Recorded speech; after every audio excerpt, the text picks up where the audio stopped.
কাফের জিনিসটা কি, যে সে তার কাছে দাওয়াত পৌঁছাইছে, সে বুঝছে যে ইসলাম এটা, মুহাম্মদ ইসলাম আল্লাহ রাসূল, আল্লাহ একজন, মুহাম্মদ ইসলাম আল্লাহ রাসূল, আল্লাহ কোরআন পাঠাইছে, এগুলো বুঝে শুনে যদি সে ডিনাই করে তখন সে অ্যাকাউন্টেবল।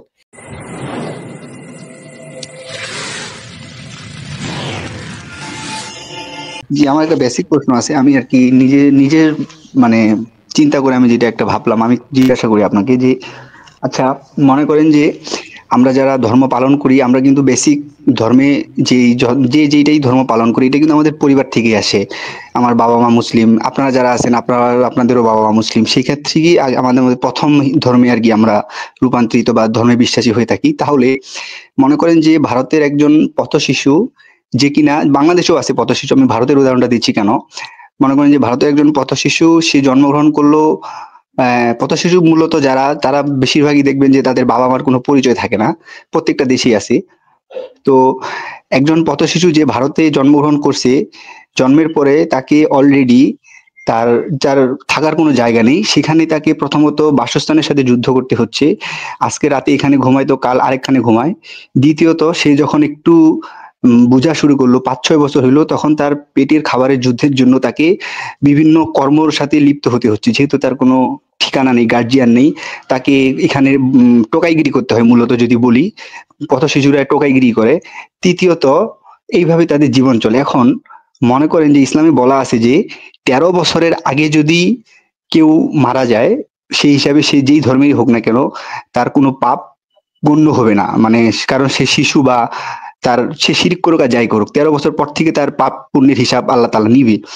তো আপনি জিনিসটা এইভাবে একটু ভাবেন যে যেই ভারতের যে পথ শিশু, যে কিনা অন্য কোনো গোত্রের মধ্যে জন্মগ্রহণ করছে, এবং সে যখন বুঝতে শিখলো, দেখতে শিখলো, সে কিন্তু দেখতেছে তার আশেপাশের ম্যাক্সিমামই হিন্দু, সে কিন্তু আলটিমেটলি হিন্দু ধর্মটাই পালন করবে। কারণ বাংলাদেশের পথ শিশুদেরকে দেখবেন, এরা কিন্তু জিজ্ঞাসা করবেন, এদের নামও মুসলিম, এরা মুসলিম ধর্মই পালন করে। তো সেক্ষেত্রে যখন দেখবে যে তার সংখ্যাগরিষ্ঠতা যেটা বেশি, সে সেটাই চুজ করে নিবে স্বাভাবিকভাবে। সো আপনি যদি ভাবেন যে সেই পথ শিশুটা, মনে করেন যে অলরেডি সে খাবারের জন্য যুদ্ধ করতেছে, বাসস্থানের জন্য যুদ্ধ করতেছে। 3 নম্বরে, সে যে ইসলাম ধর্ম গ্রহণ করবে, তাকে কিন্তু আবার একটা বেসিক শিক্ষাগত যোগ্যতা অর্জন করতে হবে, না হলে সে অন্তত হাদিসটা যে সে বাংলায় পড়বে, শিক্ষিত না হলে কিন্তু সে পারতেছে না। আর অন্যদিকে আপনি অপরজিটে চিন্তা করেন, যে একজন মুসলিম পরিবারে জন্মগ্রহণ করতেছে, যার বাবা মা আছে, যার মাথার উপর ছাদ আছে, খাবারের জন্য যুদ্ধ করতে হচ্ছে না, যাকে তার বাবা মা অলরেডি তাকে স্কুলে পাঠায়, তাকে শিক্ষিত করতেছে, সেক্ষেত্রে তো ওই ছেলের ক্ষেত্রে তো ইসলাম ধর্ম গ্রহণ করাটা তো সো টাফ, সো ডিফিকাল্ট। এবং মনে করেন যে 13 বছর 5 দিন বয়সে ওই পথ শিশু মারা গেল, 5 দিন সে শিরিক করলো, কারণ ওই শিরিকের হিসাব আল্লাহ তাআলা তার জন্য তাকে জাহান্নাম দিবে। আর এইদিকে সেম মুসলিম পরিবারে যে ছেলেটা জন্মগ্রহণ করলো, 13 বছর 5 দিন বয়সে যে মারা গেল, তাকে আল্লাহ তাআলা জান্নাত দিল। তাহলে এখানে কি আল্লাহ বৈষম্য করলো না? কারণ এটা তো পুরোপুরি একজন যেই ধর্ম পালন করবে, এটা তো তার ইয়ার উপরে নির্ভর করে, তাকে তো অনেক কিছুর সাথে যুদ্ধ করে তারপর কনভার্টেবল হইতে হচ্ছে। তো একজন যখন তাকে ঘুম থেকে উঠার পর থেকে খাবারের জন্য যুদ্ধ করতে হবে, বাসস্থানের জন্য যুদ্ধ করতে হবে, সে তো ভাই ধর্মটাকে আগে নিবে না, কারণ পেট পূজা আগে, কারণ সে খাইতে পারলেই তো বাঁচতে পারবে। তো এটা কি মনে হচ্ছে না যে আবার আল্লাহ তাআলাই তো তাকে পথ শিশুর ঘরে জন্ম দিচ্ছে কিংবা অন্য ধর্মে পাঠাচ্ছে? আচ্ছা, ঠিক আছে নীলু ভাই, অনেক সুন্দর একটা প্রশ্ন করলেন। প্রথম কথা হচ্ছে যে আল্লাহ সুবহানাহু ওয়া তাআলা কারো উপর জুলুম করেন না, আল্লাহ জুলুমকে লাইক করেন না, এবং আল্লাহ সুবহানাহু ওয়া তাআলা কারো প্রতি জুলুম করেন না। ওই জন্য আমরা আল্লাহ সুবহানাহু ওয়া তাআলা কি বলছেন যে লা ইউকাল্লিফুল্লাহু নাফসান ইল্লা উসআহা, যে কারো উপর এমন কিছু দেওয়া হবে না, এই কোন সোলের উপর এমন বার্ডেন দেওয়া হবে না যেটা তার ক্যাপাসিটি নেই, নিতে পারবে না। আপনি যে সিনারিওটা দিলেন, যে প্রথম কথা হচ্ছে যে প্রত্যেক মানুষ আমরা জানি যে তার ফিতরতের উপর জন্মগ্রহণ করে, যে তাদের ফিতরা বলে দেয় যে একজন আল্লাহ আছেন, একজন সৃষ্টিকর্তা আছেন। হ্যাঁ, এটা তাকে নিজে ফাইন্ড আউট করতে হয়।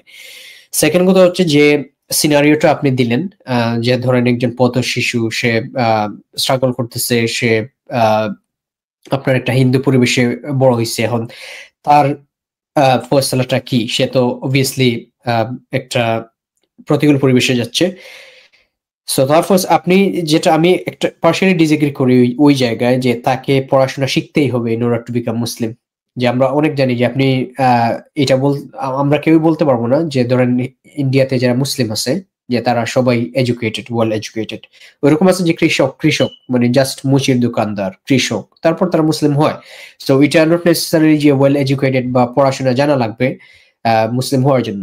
ওইটা তার যে বেসিক নলেজ আছে এবং তার যে বেসিক আন্ডারস্ট্যান্ডিং আছে, সে আন্ডারস্ট্যান্ড করবে একজন আল্লাহ আছে, সে আন্ডারস্ট্যান্ড করবে প্রফেট মুহাম্মদ সাল্লাল্লাহু আলাইহি ওয়াসাল্লাম আল্লাহর রাসূল। এখন কথা হচ্ছে যে সে মারা গেল এবং তার মারা যাওয়ার উপরে, যেটা আগে আমি বলছিলাম যে আল্লাহ সুবহানাহু ওয়া তাআলা জুলুম করেন না, এখন দেখা লাগবে যে সে তার যে কুফরি যেটা, সে কি ডিনাই করছে কিনা, তার কাছে কি ইসলামের বাণী পৌঁছাইছিল কিনা, সে কি এসএস করছে কিনা। যদি তার কাছে ইসলামের দাওয়া না পৌঁছায়, সে যদি জানেই না ইসলাম সম্পর্কে, আপনি যেটা সিনারিও দিলেন 5 দিন, সেটা মোর লাইকলি তার কাছে দাওয়া পৌঁছায় না। যদি তার কাছে দাওয়া না পৌঁছায়, তাহলে সে কেন গিল্ট হবে? তার কাছে তো গিল্টি, সে তো ডিনাই করে নাই। তার ডিনায়াল, সে কাফির হিসেবে অন্য কিছু হিসেবে গণ্য হবে যখন সে ডিনায়াল করবে। কাফির জিনিসটা কি? যে সে, তার কাছে দাওয়াত পৌঁছাইছে, সে বুঝছে যে ইসলাম এটা, মুহাম্মদ সাল্লাল্লাহু আল্লাহ রাসূল, আল্লাহ একজন, মুহাম্মদ সাল্লাল্লাহু আল্লাহ রাসূল, আল্লাহ কোরআন পাঠাইছে, এগুলো বুঝে শুনে যদি সে ডিনাই করে, তখন সে অ্যাকাউন্টেবল। যদি তার কাছে দাওয়াত না পৌঁছায়, তাহলে তার সিনারিও ভিন্ন। তার সিনারিও ডাইরেক্টলি সে জাহান্নামে চলে যাবে না, তাকে আল্লাহ সুবহানাহু ওয়া তাআলা পরকালে সুযোগ দিবেন। আবার তাকে কোয়েশ্চেন করা হবে যে সে আল্লাহ একজন সৃষ্টিকর্তা বিলিভ করে কিনা। তাকে নিউট্রাল করে কোয়েশ্চেন করা হবে যে একজন সৃষ্টিকর্তা বিলিভ করে কিনা। সে যদি ওই সময় আনসার দেয় যে হ্যাঁ, সে একজন সৃষ্টিকর্তাকে বিলিভ করে, তাহলে সে পাস পেয়ে গেল, তখন তো এটা জুলুম হলো না। এটা একটা ফেয়ার সিস্টেম। যদি কারো কাছে এমন যদি সিনারিও থাকে যে কারো কাছে কোনোদিনই ইসলামের দাওয়াত পৌঁছায় নাই, কারো কাছে কোনোদিনই ইসলাম কি, মুহাম্মদ ইসলাম খেয়ে, অথবা ইসলাম কি অফার করে, যে মনোথিজম কি অফার করে, ওইটা যদি কোনো কিছু পৌঁছায় নাই, আর যদি তার এই ফিতরতটা ধরে রাখে, সে ফিতরত কিন্তু সে ডিনাই করতে পারবে না যে একজন সৃষ্টিকর্তা। হয়তো সে জানে না সৃষ্টিকর্তা কোনজন, মানে আল্লাহ সৃষ্টিকর্তা, মুহাম্মদ সাল্লাল্লাহু আল্লাহ রাসূল, হয়তো ওইটা পর্যন্ত সে জানে না, কিন্তু তার এই যে ফিতরত যেটা তার ভিতরের, যে একজন আল্লাহ আছে, মানে একজন সৃষ্টিকর্তা একজন আসেনি, এই ফিতরতটা যদি তার থাকে এবং সে এই স্টেটে মারা যায়, রিগার্ডলেস অফ তার সিনারিওটা কি, ধরি 5 দিনে যেটা বলছেন, তাহলে তো সে স্ট্রেট ওয়ে জাহান্নামে যাচ্ছে না। আল্লাহ সুবহানাহু ওয়া তাআলা তাকে ইনশাআল্লাহ আরেকটা চান্স দিবেন, যে আল্লাহ সুবহানাহু ওয়া তাআলা বলবেন যে তুমি কি বিশ্বাস করো কিনা, তাওহীদে বিশ্বাস করো কিনা, একজন আল্লাহকে বিশ্বাস করো কিনা। যদি সে পজিটিভলি করে, তাহলে ইনশাআল্লাহ সে, আল্লাহ সুবহানাহু ওয়া তাআলা তাকে ভালো ফয়সালাই দিবেন। এটাই। জি সারা ভাই। যে জিনিসটা হলো যে আমরা আসলে যে সিনারিওটা কল্পনা করছি, সে সিনারিওতে আমরা ধরে নিচ্ছি যে আমরা তাদের অবস্থা জানি এবং আল্লাহর বিচারও জানি। আসলে দুটোই আমাদের জানা নেই, যে আল্লাহ তাকে কতটা জ্ঞান বুদ্ধি দিয়েছে, তাকে কি কঠিন পরিস্থিতির মধ্যে ফেলেছে, সেই জ্ঞান বুদ্ধির সঙ্গে সেটা প্রপোর্শনালি যায় কিনা, সেটা আমাদের জানা নেই। ফলে আমরা যাচাই করতে, ওই আপনার হিসাবে আমরা সাধারণ সিদ্ধান্ত দিতে পারবো না। এটুকু আমরা বলতে পারবো যে আল্লাহ কারোর উপরে জুলুম করবেন না, অন্যায় করবেন না। হ্যাঁ, এটা হলো যে ব্যাপার। তার কাছে যদি ইসলামের বার্তা না পৌঁছায়, নাজুল ভাই যেটা বললেন, তাহলে এক হিসাবে যদি বার্তা পৌঁছায়, তার হিসাব অন্য ধরনের হবে। সুতরাং আমরা আগে থেকে জাজমেন্ট পাস করে দিতে পারবো না যে কে জান্নাতে গেল, কি কারণে গেল, কোথায় গেল জাহান্নামে। আমরা এটা বলতে পারি যে কোন কাজটা কুফর, কোনটা শিরক, এটা বলতে পারি। কে করছে দেখে সেটা চিহ্নিত করতে পারি, আমরা সেখান থেকে নিজেকে বিরত রাখতে পারি, যারা করছে তাদেরকে সতর্ক করতে পারি। মানে অনেক জিনিস আছে, আপনি কোথাও একটা গিয়ে আর নিয়মটা ভঙ্গ করার পরে, ফাইন টাইন দেওয়ার পরে আপনি বুঝলেন যে এটা একটা নিয়ম, আপনাকে আগে জানানো হয়নি যে এটা একটা আইন ছিল বা নিয়ম ছিল। আল্লাহ এরকম বিচারক নন। কেউ যদি এরকম নিয়ম ভঙ্গ করে ফেলে না জানার কারণে, আল্লাহ তাকে ক্ষমা করে দিতে পারেন। তাকে যে জ্ঞান দেওয়া হয়েছে, তাকে যে সক্ষমতা দেওয়া হয়েছে, সেই হিসাবে কেউ যদি অজ্ঞাতে শিরক করে ফেলে, ধরুন যে জানে না এটা শিরক বা এই ধরনের, শিরক তো করে ফেললো, কিন্তু সে স্বেচ্ছায় সজ্ঞানে করেছে কিনা। অপরাধে ইসলামে সবসময় জ্ঞানের ভিত্তিতে ধরা হয়, যে একটা প্রথম শর্ত হলো সাউন্ড মাইন্ডে করেছে কিনা, ইন্টেনশনালি করেছে কিনা। ইন্টেনশনের উপরে আমল নির্ভর করে। তো সুতরাং আল্লাহ সেই হিসেবে তার বিচার করতে পারে, যদিও কাজটা খারাপ, বা ধরুন যে কাজটা জেনারেলি কুফুর বা শিরক, এগুলো ধরুন যে ওই হিসেবে চলে, কিন্তু যতক্ষণ না আপনার নিয়াতের সঙ্গে জড়িত থাকছে বা কোন মনোভাবে সেটা করছে, আল্লাহ সেটা বিবেচনা নিয়ে তবেই কিনা সেটাকে অ্যাড করবেন, এবং তার ভিত্তিতে কতটা তার কাছে বার্তা পৌঁছায়নি সেই হিসেবে। সুতরাং আমরা ব্যক্তিগতভাবে কোনো মানুষের জাজমেন্ট আমরা ফায়সালা আমরা দিতে পারবো না। এই যে আপনি বলছেন যে একটা পথের শিশু এই অবস্থায় বোঝে না, তারপরে সে জাহান্নামে চলে যাবে, জান্নাতে চলে যাবে, এই আমরা জাজমেন্ট দিতে পারবো না। কে কতটা বুঝেছে, কি কার কাছে কতটা ইসলাম পৌঁছেছে, আল্লাহ ভালো জানেন। সেই হিসাবেই তার জ্ঞানের ভিত্তি কতটা, সেই হিসাবে জানেন। মূল কথা হলো যে বোঝে না, জানে না, তার হিসাব আল্লাহ সহজ করে দেবেন, সেই হিসাবে করবেন। আল্লাহ ক্ষমাশীল, কারো উপরে জুলুম করবেন না, এটা হলো কথা। আর যে জানে বুঝে, আল্লাহ সেটা অন্তরে জানেন কে কতটুকু অজুহাত দিচ্ছে। প্রত্যেককে আল্লাহ যেমন বাহ্যিকভাবে গাইডেন্স দিচ্ছেন, অভ্যন্তরীণ ভাবে গাইডেন্স দিচ্ছেন, সে কতটা আক্কেল ব্যবহার করছে কিনা সেটুকু জিজ্ঞেস করা হবে। যেটুকু দেওয়া হয়েছে সেটুকুর উপরে জিজ্ঞেস করা হবে। আল্লাহ সবচেয়ে উত্তম বিচারক, ক্ষমাশীল, রহমান, দয়াবান বিচারক। কোনো ইনজাস্টিসও করবেন না, কারো উপরে জুলুম করবেন না কোনো রকম ভাবে। পরন্তু তিনি দয়া এবং ক্ষমাশীলতার সঙ্গে বিবেচনা করবেন। আচ্ছা, আমি যেটা ওই ভাই যেটা বললো, এই সারোয়ার ভাই যেটা বললো যে আমরা জাজমেন্টে যাইতে পারবো না, যে আল্লাহ কি করবে, যে আমরা এটা ঠিক করতে পারবো না যে উনি জাহান্নামে যাবে। কিন্তু আল্লাহ তো কোরআনের কিছু আয়াতে স্পষ্ট ভাবে বলতেছে যে আমি চাইলে সব পাপেরই ক্ষমা করে দিব, কিন্তু শিরকের পাপ আমি কখনোই ক্ষমা করে দেবো না। উনি তো স্পেসিফিক ভাবে বলতেছে যে শিরকের পাপ কখনোই ক্ষমা হবে না। তো এখানে কি এই জাজমেন্টে কি যাওয়া যায় না, যেহেতু উনি বলতেছে স্পষ্ট ভাবে যে শিরকের কোনো মাপ নেই। একজন যদি জেনে শুনে শিখ করে তো সে শিখ করলো। এখন তার জেনে শোনার, আপনি যে এই যে আপনি বলেন 13 years 5 days এরকম একটা সময় নির্ধারণ করলেন ভাই, সময়ের এই বয়সের ক্ষেত্রে কিন্তু মানুষের মানসিক অবস্থানটা এরকম পরিপক্ক অনেক সময় হয় না, ঠিক আছে? তার মানসিক পরিপক্কতা নির্ভর করে সে আসলে কতটুকু সে বুঝতে পেরেছে। যদিও স্কলাররা হয়তো নিজের একটা সময় নির্ধারণ করেছেন 7 বছর 10 13 এরকম যদি করে থাকেন, সেটা জাস্ট ক্যাটাগরাইজেশন ওরকম সুবিধার্থে। এখন তার যে অবস্থানটা কী হবে সেটা তো সে নিজেই জানে সে আসলে জেনে শুনে শিরক করলো কিনা। সে যদি না জেনে শুনে এমন অবস্থায় করে যে তার এইরকম ইন্টেলেক্টটা পরিপক্ক হয়নি, তখন তো আপনি তাকে এইরকম অ্যাডাল্ট হিসাবে ধরতে পারেন না। হ্যাঁ, এই জন্য এইসব ব্যাপারে যে জাজমেন্টটা কী হবে আমরা বলি যে দেখেন, অনেকগুলো মত পাওয়া যায় ইসলামে। তাওয়াক্কুফ হচ্ছে একটা মত, যে আমরা এখানে কোনো জাজমেন্ট দিতে পারছি না ওই কারণে যে এখানে আল্লাহ সেটা জাজমেন্টটা নির্ধারণ করবেন। কী হবে এটা এরকম হতে পারে একটা, যে আমরা এরকম কি কোনো, ভাই সরি ফর ইন্টারাপ্ট, এরকম কি কোনো আয়াত বা হাদিস আছে যে আল্লাহ বলতেছে বা নবী বলতেছে যে কেউ যদি না জেনে শুনে শিরক করে তাহলে তাকে মানে মাফ করে দেওয়া হবে? জেনারেশনের শিরকটা আসছে না ভাই, এখানে আসছে ছোট্ট একটা বালক, এই অল্প বয়সের মধ্যে আপনি এখানে তাকে এই 13 বছর 5 দিনের কথা বললেন, যে ওই সময় তো আমরা তো এই ইন্টেলেক্ট এরকম ডেভেলপড হয়েছে কিনা, আমরা তো এখানে ক্যাটাগরাইজ করতে যাচ্ছি যে শিশু এবং অ্যাডাল্ট যে আছে, হ্যাঁ, বয়স্ক প্রাপ্তবয়স্ক একজন লোকের সাথে প্রাপ্তবয়স্ক লোক যদি সে শিরিক করে, তার তো শিরিকটা হয়ে গেল। এখানে তো শিরিক করলে সে শিরিকের জন্য সে সাজা প্রাপ্ত হবে। কিন্তু যে এখনো পরিপক্ক প্রাপ্তবয়স্ক হয়নি বা হয়েছে কি না সন্দেহ আছে, এইটা নিয়ে তো প্রশ্ন। এই জন্য আমরা যদি তাকে চিলড্রেনের কাতারে ধরি, যে সে এখনও কিন্তু বাচ্চা শিশু রয়ে গেছে, তাহলে তার জন্য অনেকগুলো মত পাওয়া যায়। এই হিসেবে আমাদের স্কলাররা অনেকগুলো মত দিয়েছেন। একটা হচ্ছে তাওয়াক্কুফ করা, আমরা এখানে কোনো ধরনের জাজমেন্ট দেই না। একটা মত হচ্ছে যেখানে সে জান্নাতে চলে যাবে, আর একটা মত হচ্ছে না জান্নাতে যাবে না, জাহান্নামে যাবে। বা আরেকটা মত আছে এরকম যে সে এই যে জান্নাতের একজন খিদমত যারা করে তাদের মধ্যে তাদের অন্তর্ভুক্তি হবে, সে জাহান্নামে যাবে না, এরকম। এই যে 3-4টা মত পাওয়া যায়, প্রত্যেকটা মতের পিছনে কিন্তু প্রত্যেকটা মতের পিছনে এরকম হাদিস থেকে তারা এরকম দলিল উপস্থাপন করেন, এবং তাদের মধ্যে এরকম বিভিন্ন স্কলাররা এরকম আছেন যে এই সব স্কলাররা এই মতগুলো পোষণ করেন। এবং কেন করেন তারা তাদের এই হাদিসগুলো থেকেই বলে দেন। আমাদের সবচেয়ে উত্তম পথ হবে এখানে, যেহেতু এইসব ইলমুল গাইব, এখানে সংশয়ের ব্যাপারটা আছে, নিশ্চিত হওয়া যাচ্ছে না। তখন একজন মুসলিমকে যদি আপনি প্রশ্ন করেন যে তার পরিণতি কী হবে, এখানে আমরা বলি দেখেন, যদি এরকম হয় যে তার অবস্থানটা আসলে শিশু সুলভ রয়ে গেছে কিনা, নাকি সে বয়স্ক হয়ে গেলে সন্দেহের মধ্যে, তখন আমরা এই যে শিশুর কাতারে যদি নিয়ে আসি, তাহলে তো এই আপনি কয়েকটা মত নিতে পারেন। যে এখানে যে মতটা এখানে আছে যে ইব্রাহিম আলাইহিস সালামের সাথে সে থাকবে এখানে জান্নাতে অন্যান্য শিশুদের সাথে, বা ওই মতটা যদি আপনি না নিতে চান যে এটা তার এমনি কি জান্নাতে চলে গেলো, একজন আল্লাহ পরীক্ষা করবেন ওইখানে, যে ওই আখেরাতে তার পরীক্ষা হবে, এবং ওই পরীক্ষায় সে কি করলো তার উপর নির্ভর করেই কিন্তু তার ফয়সালাটা হবে।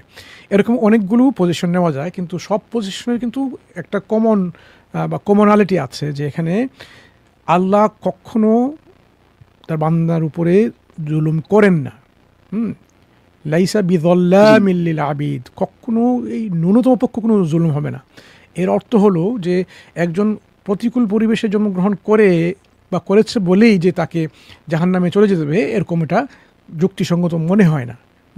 তাহলে আমরা কি দেখবো এখানে, ওই প্রতিকূল পরিবেশে জন্মগ্রহণ করে ওই শিশু কি তার ওই অবস্থানে এসেছিল যেখানে তার ইন্টেলেক্ট ব্যবহার করার মতো অবস্থান ছিল, তার যে বুদ্ধিমত্তা, ইন্টেলেক্ট বা আক্কেল, এই আক্কেল ব্যবহার করে তো মানুষ সত্য এবং মিথ্যাকে পার্থক্য করতে পারে, ভুল এবং সঠিকের পার্থক্য নির্ণয় করতে পারে। এই অবস্থানে যদি সে না আসে, তাহলে তো ভাই আপনি এখানে বলতে পারবেন না, যেমন একটা হাদিসে এরকম এসেছে যে 3 জন ব্যক্তির কাছ থেকে কিন্তু কলমটা লিফটেড হয়ে গেছে, যে এখানে কোনো এরকম ফয়সালা হবে না।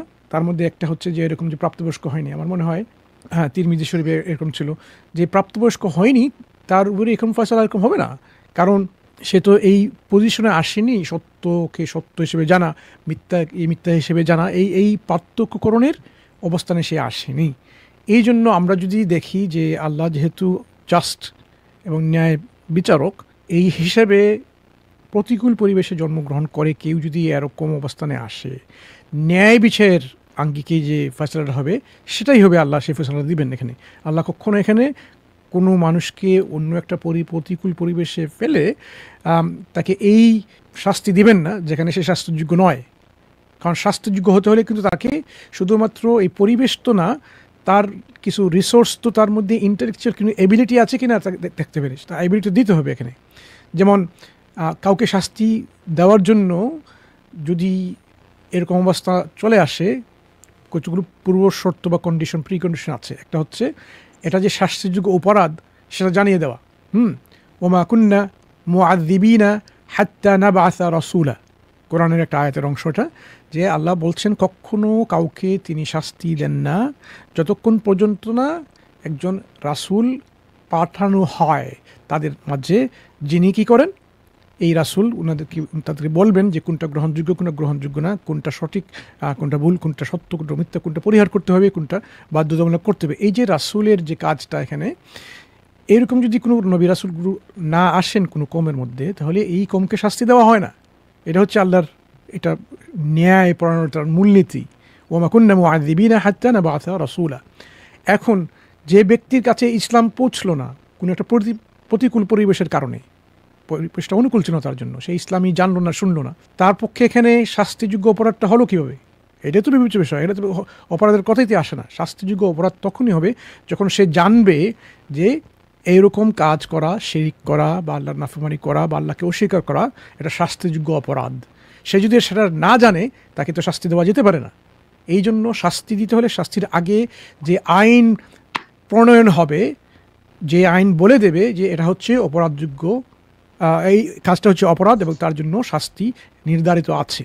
যে কোনো দেশে আপনি এরকম যদি কোনো আইন প্রণয়ন বলবৎ না হয়, আপনাকে শাস্তি দিতে পারবে না।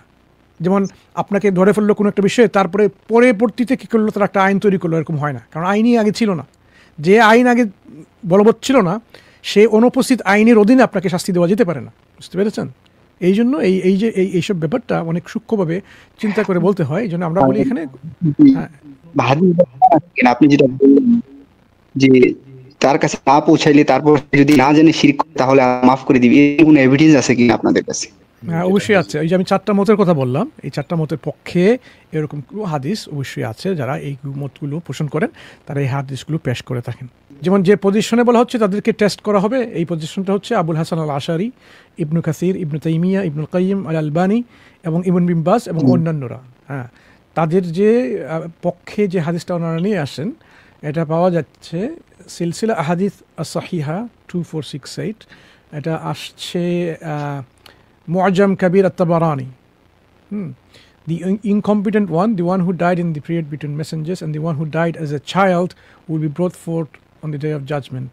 And the hadith mentions that they will be asked to enter a piece of hellfire. একটা টেস্টের ব্যাপার বলা হচ্ছে এখানে, এবং ওই টেস্ট অনুযায়ী তারা এখানে তাদের ফায়সালা হয়ে যাবে। এটা হচ্ছে একটা মত।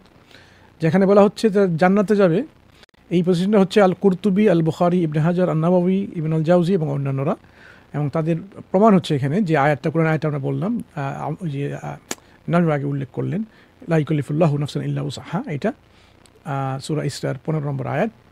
এবং তারা আরও বলেন যে হাদিস বলা হচ্ছে যেখানে ইব্রাহিম আলাইহিস সালাম এবং শিশুদের কাছে, এখানে বুখারী শরীফের হাদিসটা এরকম এসেছে, এই হাদিসটা যে তারা হচ্ছে মুশরিকিনদের যে সন্তানরা ছিল, শিশুরা এখানে অন্তর্ভুক্ত। ইবনে হাজাম এবং অন্যান্য হালবানীরা এরকম মনে করেন যে তারা জাহান্নামে যাবে, একটা পজিশন আছে, তারা একটা হাদিস নিয়ে আসেন এখানে। আর তাওয়াক্কুফের হাদিসটা আমি বলছি এখানে ইবনে আব্বাস এবং শাফি, বাইহাকি, ইবনে আব্দুল বার এবং অন্যান্যরা এরকম বলে থাকেন যে এটা আল্লাহই ভালো জানেন এখানে। কারণ একটা বুখারী এবং মুসলিম শরীফের একটা হাদিস আছে, ওই হাদিসে এরকম বলা হয়েছে যে আল্লাহ তাআলা knows best what they would have done. আচ্ছা, এখানে একটা এতে বলছে যে হুএভার, কেউ যদি সিন না জেনে সিন কমিট করে তাহলে সেটাকে তার জন্য অ্যাকাউন্টেবল, সিন তো হবে কিন্তু তাকে ওর জন্য দায়ী করা হবে না। আচ্ছা, প্রুফ দ্যাট যে বলছে, কারণ হিসেবে এটা দিচ্ছে যে একটা সূরা তোমার বোধহয় 115 নম্বর আয়াত বলছে Allah will never lead a people astray, ওই যে কাউকে পথভ্রষ্ট করেন না যদি আপনার ক্লিয়ার গাইডেন্স না আসার পরে আর বেসিক্যালি, তো স্পষ্ট বার্তা আসার পরে। তো সুতরাং এখান থেকে এই যে আরেকটা বুখারী মুসলিমের হাদিস দিচ্ছে এখান থেকে এনারা বলছেন যে ফাইনাল সিদ্ধান্ত যে কেউ যদি কোনো সিন করে না জেনে, তাহলে তার জন্য তাকে দায়ী ধরা হবে না। সিনটা সিনই, কিন্তু সিনের দায়টা তার ঘাড়ে চাপানো হবে না, এই হলো ব্যাপার। কিন্তু বলছিলাম আমি এখানে, আমি শেষ করি তাহলে, আচ্ছা, সম্পর্ক হয়ে যাবে।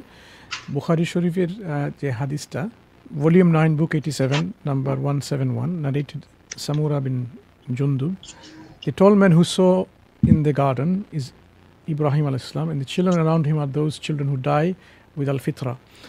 The narrator added, some Muslim asked the Prophet sallallahu alaihi wasallam, O Allah's apostle, what about the children of the pagans? The Prophet replied, and also the children of pagans.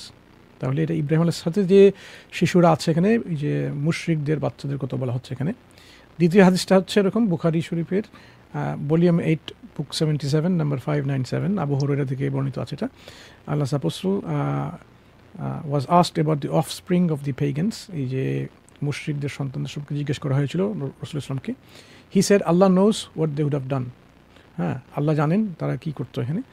এটা ওই যে তাওয়াক্কুফের পজিশনটা, যেখানে আমরা কোনো জাজমেন্ট দিব না, আল্লাহই ভালো জানেন, এটা আল্লাহ সারা দিবেন।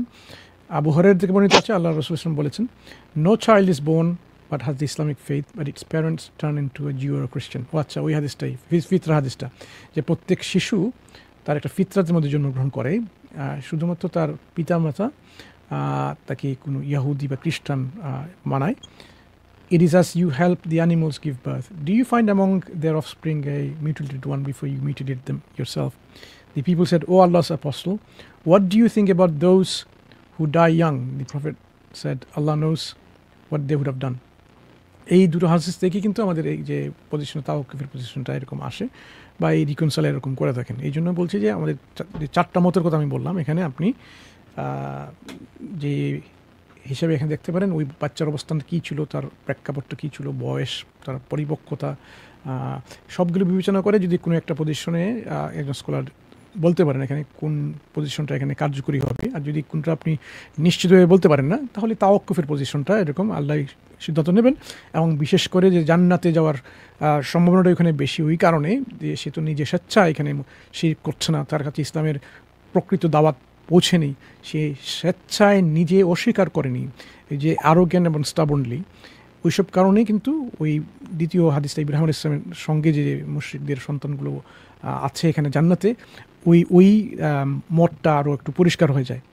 এই জন্য আমরা বলি, দেখেন ভাই, এইসব ব্যাপারে যে অনেক সময় অনেক কষ্ট হয় এগুলো বোঝার, যে এটা কি একটা ন্যায় বিচার হলো, একটা বৈষম্য হলো। আসলে বৈষম্য ব্যাপারটা কিন্তু খুব সূক্ষ্ম, যে আমরা আসলে বোঝার চেষ্টা করবো এখানে যে এই ছেলেটা বা এই মেয়েটা এই পরিবেশে, প্রতিকূল পরিবেশে জন্মগ্রহণ করে সে কি আসলে এইরকম পরিপক্ক হয়ে গেছে কিনা, যে তার আক্কেলের দিক থেকে পরিপক্ক হয়ে যায়, তখন কিন্তু সেই এই সত্য মিথ্যা এবং কোনো ঈশ্বরের সাথে স্রষ্টার সাথে শিরিক করার ব্যাপারটা সে তার কাছে পরিষ্কার হয়ে যাবে।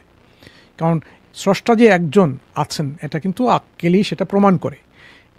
ওই যে আমরা একটু আগে আলোচনা করছিলাম আমরা সারবাই আমাদের সাইকো ভাইয়ের সাথে, যে নেসেসারি বিইং একের অধিক হতে পারেন না, এটা তো আমার যুক্তির দাবি। যখন আপনি আক্কেল ব্যবহার করতে শুরু করবেন এবং ওই আক্কেলকে প্রয়োগ করবেন ঠিক মতো যথাযথভাবে, তখন কিন্তু আপনি কোনোভাবেই যে বহুত্ববাদ বা পলিথিইজম বা এই যে মুশরিকদের বিশ্বাসে বা তাদের যে বিলিফ সিস্টেমে আসতে পারেন না, এটা আপনি প্রত্যাখ্যান করবেন। এই বাচ্চাটা, এত কিশোরটা যদি এরকমভাবে চিন্তা করে এবং সে এটাকে প্রশ্নবিদ্ধ করে ফেলে, তাহলে কিন্তু তাকে মুশরিক বলতে পারবেন না, কারণ সে ইতিমধ্যে কিন্তু আক্কেলটা ব্যবহার করে ফেলেছে এরকম, যেটা তো ঠিক হতে পারে না। যখনই সে প্রশ্ন করবে এরকম কি হতে পারে, যদিও সে সেই মুহূর্তে যদিও সেই সম্পূর্ণভাবে প্রত্যাখ্যান করে ইসলাম গ্রহণ না করেও, কিন্তু তার যে পৌত্তলিকতার যে ধর্ম, মুশরিকদের যে বহুত্ববাদের ধর্ম, সে প্রত্যাখ্যান করে ফেলেছে প্রশ্ন করেই। এই জন্য এটা এত সিম্পল একটা আনসার হয় না, এই জন্য সব কিছুর ফয়সালা আল্লাহ যেহেতু ন্যায় বিচারক উনি করবেন, তার দিকে আমরা এটা ভাই আমি একটু বলি তো। আচ্ছা, আপনার আর্গুমেন্টটা ভালো লাগলো আমার শুনে। আচ্ছা, বিষয়টা যদি মানে আমি যদি নিরপেক্ষ হয়ে, প্রথমত আমি ধর্মকে সাইডে রেখে নিরপেক্ষ হয়ে যদি জিনিসটা আমি চিন্তা করি যে এই যে আমি যে আপনাকে একটা মানে মানে ঘটনা উপস্থাপন করলাম, আপনি তার অ্যান্সারে আপনি আমাকে প্রপারলি কোনো অ্যান্সার দিতে পারলেন না, শেষে আপনি তাওয়াক্কুলে যেয়ে পৌঁছালেন। কারণ আবার এক এক স্কলারের এক এক রকম মত আছে, আবার কিছু আপনার পরস্পর বিরোধী হাদিসও আছে, এইখানে এটা বলতেছে ওইখানে ওইটা বলতেছে। তাহলে এই যে সংশয়ের যে বিষয়টা আছে না ভাই, আপনাকে একটু আমি পরিষ্কার করে দিচ্ছি, আপনি খেয়াল করেননি এটা পরস্পর বিরোধী ছিল না, এগুলো সবকিছু কনটেক্সচুয়াল ছিল। আপনি কোন আমি সংশয় ধরলাম। এখন আপনি তো জাকির নায়ক তো বলতেছে যে সে জাহান্নামে যাবে। আমি বলতেছি আমি এই আর্গুমেন্ট কাছ থেকে শুনছি। ইসলামের বার্তা স্পষ্ট, আল্লাহ কারো উপরে জুলুম করেন না। ইসলামের বার্তা দ্বিতীয় স্পষ্ট যে আল্লাহ কাউকে আল্লাহ কাউকে জ্ঞান দেওয়া ছাড়া দায়ী করেন না। বুঝতে পেরেছেন তো? যার কাছে জ্ঞান নেই তাকে দায়ী করবেন না কোনো ব্যাপারে, দায়টা চাপাবেন। আমি শেষ করি, তারপর বলুন। তৃতীয় জিনিস হলো যে আপনি বলে দিই মনসুরের জিনিসটা। তৃতীয় জিনিস হলো যে এবার ব্যক্তিগতভাবে কার কতটুকু আক্কেল হয়েছে, কার কাছে কতটুকু বার্তা পৌঁছেছে আমরা জানি না, কিন্তু আল্লাহ ওটা জানেন বলে জাজমেন্টটা আল্লাহর হাতে, আমরা ফয়সালা দিতে পারি না। এই জায়গাটা আমরা বলতে পারি, কিন্তু আমরা বলতে পারি শিরক করলে জাহান্নাম, কুফরি করলে জাহান্নাম, যদি ক্ষমা না চায়, ক্ষমা তওবা না করে, ঠিক আছে। কিন্তু দায় চাপানোর ব্যাপারটা নির্ভর করছে তার জ্ঞানের উপরে, কতটা জ্ঞান ছিল না ছিল সেটা আমরা বাইরে থেকে বলতে পারি না। কেউ যদি না শুনে আক্কেল থাকার পর আক্কেল ব্যবহার না করে, সে শিরক করুক আর না করুক, সে আক্কেল ব্যবহার না করার কারণে দায়ী হতে পারে। বুঝতে পেরেছেন? তো যেহেতু আচ্ছা আল্লাহ তো নিশ্চয়ই এটা জানতেন যে হয়তোবা তার যে বান্দা আছে তারা তো এই প্রশ্ন তুলতে পারে, তো আল্লাহ তাআলা কেন এই বিরুদ্ধে প্রপারলি কোনো অ্যান্সার না দিয়ে সংশয় রাখে দিচ্ছে মানুষকে? যেমন আপনার যে পাশে যে বড় ভাই আছে, নাম হচ্ছে মানুর নাকি আপনার নাম, আপনি যেটা বললেন যে সংশয়, মানে আমরা এটা আল্লাহর উপর ছেড়ে দিব, তাওয়াক্কুলের উপর ছেড়ে দিব। তো প্রপারলি অ্যান্সার যখন পাচ্ছেন একজন যুক্তিবাদী, তখন সে এই আপনি তো পেয়ে গেলেন ভাই। আপনি কি জানেন আমরা উত্তরটা দিয়ে দিলাম যে এখানে জাজমেন্টটা আমরা করছি না, ওই কারণে যে পুরো যে সিচুয়েশনটা সেটা আপনি নিজেও জানেন না, আমরাও জানি না। যদি এটা পরিষ্কার হয়ে যায় ওই লোকটা তার আক্কেলটা এত পরিপক্ক ছিল, সে ইসলাম সম্পর্কে যে স্রষ্টা যে একজন আছে সে বুঝতে পেরেছে এবং অস্বীকার করেছে, সে তো নিজেকে জাহান্নামের যোগ্য করে ফেলছে এখানে, বুঝতে পারছেন? কিন্তু যদি তার মধ্যে এরকম পরিপক্কতা না আসে এবং সে ইসলামের এই প্রকৃত শিক্ষাটা সে পায়নি, হ্যাঁ, বুঝতে পারেনি যে স্রষ্টা এরকম, সে এই পরিবেশে এই পরিপক্কতা যদি না আসে, তখন তো আপনি তাকে এরকম যোগ্য বলতে পারবেন না। তার তো অপরাধ হচ্ছে না এখানে, যদিও সে আপাতদৃষ্টিতে মনে হচ্ছে সে একজন মুশরিকের ঘরে জন্মগ্রহণ করেছে বলে সে মুশরিক হয়ে গেছে। এই জন্য আমি আপনাকে যদি বলি যে দেখেন, এই সব কিছুর পেছনে ফয়সালাটা হবে আখেরাতে, তার জন্য নির্দিষ্ট একটা টেস্ট হবে এবং সেই টেস্টে সে উত্তীর্ণ হলে কিনা তার উপরে ফয়সালা হবে। ঠিক আছে, এটা আপনার উত্তরটা দিয়ে দিলাম আপনার জন্য।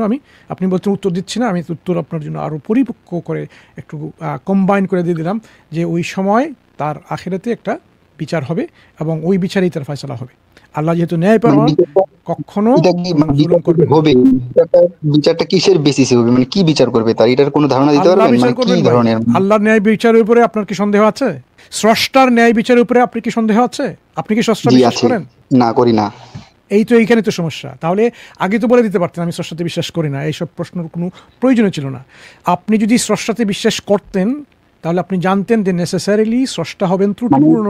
আপনি যদি একজন স্রষ্টার উপরে বিশ্বাস রাখতেন তাহলে আপনি এটা নেসেসারিলি জানতেন যে স্রষ্টা হবেন নেসেসারিলি, আবার বলছি নেসেসারিলি হবেন সম্পূর্ণ ত্রুটিহীন, ত্রুটিমুক্ত।